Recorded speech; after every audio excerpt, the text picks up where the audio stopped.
വടക്കഞ്ചേരിയിൽ പട്ടാപ്പകൽ കാർ അടക്കം 2 പേരെ തട്ടിക്കൊണ്ടുപോയി.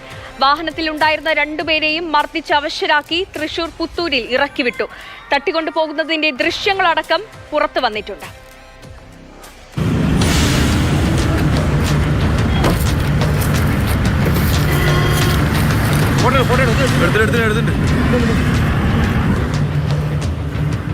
ദേശീയപാത നീലിപ്പാറയിൽ ഇന്നുച്ചയ്ക്ക് 2 മണിയോടെയാണ് സംഭവം. തൃശൂർ ഭാഗത്തേക്ക് പോകുകയായിരുന്ന ചുവന്ന കാറിനെ തടഞ്ഞുകൊണ്ട് മുന്നിലും പിന്നിലുമായി 3 കാറുകൾ നിരന്നു.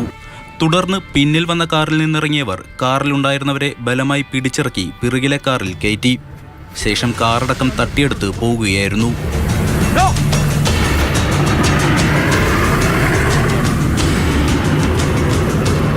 എറണാകുളം ഫോർട്ട് കൊച്ചി കൊച്ചുപറമ്പിൽ സ്വദേശിയും കാറുടമയുമായ മുഹമ്മദ് റിയാസിനെയും ആലുവ സ്വദേശി ഷംനാദിനെയുമാണ് തട്ടിക്കൊണ്ടുപോയത്. പിന്നീട് തൃശൂർ പുത്തൂരിന് സമീപം കുരിശുമൂലയിൽ ഇവരെ ഇറക്കിവിട്ടു. സ്ഥലത്തുണ്ടായിരുന്ന ഒരു നാട്ടുകാരൻ സംഭവത്തിന്റെ ദൃശ്യങ്ങൾ മൊബൈൽ ഫോണിൽ പകർത്തി. ഈ ദൃശ്യങ്ങൾ ഉൾപ്പെടെ കൈമാറി പോലീസിന് പരാതി നൽകി. തുടരന്വേഷണത്തിനിടെ തട്ടിയെടുത്ത കാറ് പിന്നീട് കൊന്നഞ്ചേരിക്ക് സമീപം റോഡരികിൽ ഉപേക്ഷിച്ച നിലയിൽ പോലീസ് കണ്ടെത്തി. വാഹനത്തിനുള്ളിൽ വെച്ച് മർദ്ദനത്തിനിരയായ മുഹമ്മദ് റിയാസും ഷംനാദും തൃശൂർ സ്വകാര്യ ആശുപത്രിയിൽ ചികിത്സ തേടി. വടക്കഞ്ചേരി പോലീസ് കേസെടുത്ത് അന്വേഷണം തുടങ്ങി.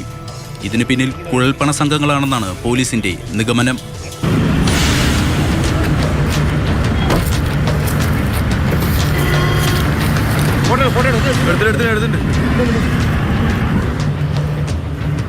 മാതൃഭൂമി ന്യൂസ്, പാലക്കാട്.